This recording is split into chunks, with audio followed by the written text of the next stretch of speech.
Hello and thanks for stopping by. This is Project Sylpheed, Arc of Deception for the Xbox 360, published by Square Enix in 2007. This is my first Xbox 360 video, and it's been a bit of a chore to get the footage recorded properly. This game moves really fast on screen, and my original settings didn't seem to do the video much justice. I ended up losing a bunch of footage when I realized what was happening. I think I worked most of the issues out with the video footage, so here we are. This is a space simulation fighter, and it's a sequel to the series of Sylpheed on-rail shooters. Here you pilot this excellent-looking fighter, and you race around space in the middle of these crazy battles, launching missiles, firing cannons or lasers, and pretty much just destroying incoming enemy ships.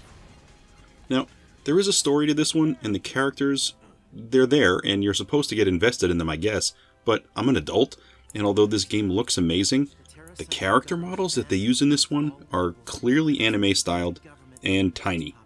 I mean physically, they seem tiny. Seriously, am I supposed to be interested in taking control of a character that looks 14 years old? I don't know. In one of the early levels, there's a cutscene, and it shows 5 or 6 different characters, like, next to each other in one place. They all just look remarkably tiny to me. It stood out. I'm looking at them, and I'm wondering, does any one of them weigh over like 100 pounds? I don't know. They look so small to me. I know this is kind of the anime style and all, but it's definitely not something that I gravitate towards. To me, it makes it feel a little less realistic, maybe. And yes, I know I'm saying that while describing a video game. Take it for what it's worth. I guess it's minor overall, though, because when you're actually playing the game, you're piloting this awesome-looking ship, and that really kind of tends to absorb my focus when I'm playing anyway.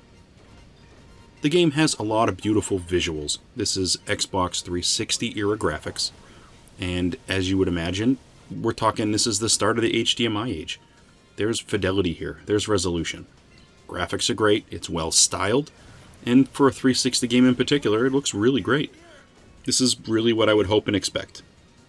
I wouldn't say the animations of the cutscenes are necessarily crisp, but they've been designed to have a slightly softened look to them, which works. It really does. Overall, visually, there are going to be a lot of things going on the screen in front of you. It's crazy. There's enemy fire of all different types. Every weapon has a different offense, so you're going to see lots of enemy fire. You're going to see energy. You're going to see vapor trails. You're going to see ships flying by you, all different shapes and sizes. You're going to see planets, space stations. There is no lack of visual information here on screen. You're going to have to adjust to the chaos. Stuff is constantly happening everywhere. This kind of makes the game feel a little more arcade-like as opposed to maybe adventure-based. I think that's okay. I'm not really feeling invested in the story by any means, so whatever they're trying to create with that, not doing much for me. It kind of feels secondary to this game anyway.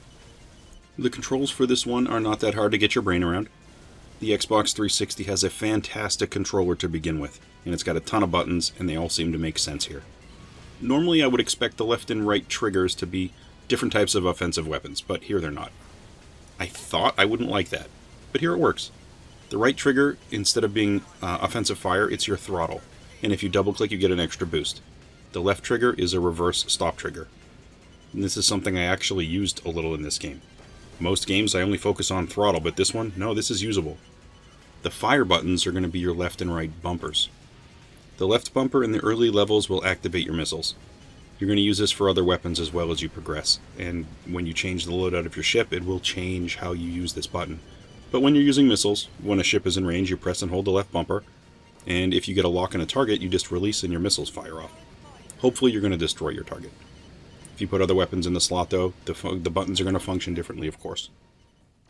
The right bumper is your non-missile offense. In the early levels, it's a machine gun mounted in the cone of your jet. You can change it, of course. That's one of the cool things about this, is you can change the loadout of your weapons for the ship. You start the game with only 2 weapons, but you also have a total of 4 ports, so pretty quickly, within the first couple of levels, you're going to go from 2 weapons to 4. When you have multiple weapons attached, you can switch between them using the X button on the fly. I don't understand where you physically carry all this ammunition, though. I must launch hundreds of missiles every level. I don't know where they would all fit in the ship, but in this game there are ammo limits, and you might have to resupply. Resupplying at first was a little confusing, I didn't get it, but only because I didn't realize what I was supposed to do. It's really not that hard. You just need to find and get to the proper ship, and if you get close enough, It'll give you a message and you press the back button and you're going to run an animation and it'll resupply you. It's really not hard to do after you do it once. What I like about the weapons in this one mostly are the fact that you can upgrade them. Well, maybe develop better weapons is a better description of it. As you progress, you gather points, and then you spend them like you would spend currency, and you purchase new weapons. As you buy new weapons, it potentially might unlock other weapons to get. Very useful. As you would expect, different weapons are going to have different ranges, different damage, different effects, of course. You're going to get used to some of the differences after an hour or so, but it's going to take much longer to get comfortable with everything. These weapons handle and they fire differently, sometimes significantly. Aiming in this one is kind of important to understand. I'm no expert, but this is what I found out. If you just jump into this game and you're not paying attention, it might make it difficult for you to want to continue because you're going to have trouble shooting things. What happens is the nearest target, the direction is going to be indicated by a yellow triangle on your screen, especially if you're not facing the target. So that's easy enough to identify once you see it. You steer towards that triangle, and eventually the target gets on your screen. When it gets in range, the triangle is going to vanish, and it's going to be replaced with a yellow circle. You probably don't want to fire at this stage. The yellow circle is what you want, but you need to get closer. When you get close enough, a smaller yellow circle will appear within that yellow circle or near that circle. You aim for the smaller one. Basically, this is your computer-assisted tracking. It tells you where to shoot, because your enemy's traveling in a three-dimensional space, and you don't know what direction they're going in. You need to fire to a spot where they're going to be when your offensive fire arrives at its destination. Also, when you're firing, after a while it might say killed when you hit a target. When that happens, you can stop firing even if the ship you're looking at hasn't officially blown up in front of you. It's telling you that it's in the process of blowing up. Sometimes it says killed, and you keep shooting, but it's already dead, it just hasn't blown up yet. I think that's how it works. It's just something to pay attention to, because it will save ammunition. The length of the missions here are a little confusing to me. The way they frame the stages, just a little confusing. When I see a message on screen that says restart mission, I think the game level is starting over. But here, it's really just you continuing the mission. It's like you going from one stage to another. I don't know, maybe that's a minor thing overall, but it certainly confused me at first. When I got through to the second stage, the game finally autosaved. I realized how long some of the levels actually were. You can have multiple stages for a level, and each one of those can be pretty long. It seems to only save after all the stages in a level are complete. There are many different missions in this game. It's changing. You're in a war, of course.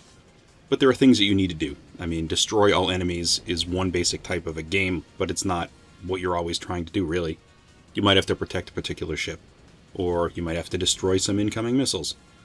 This might mean you need to start ignoring certain targets on screen in search for specific targets. You get used to it.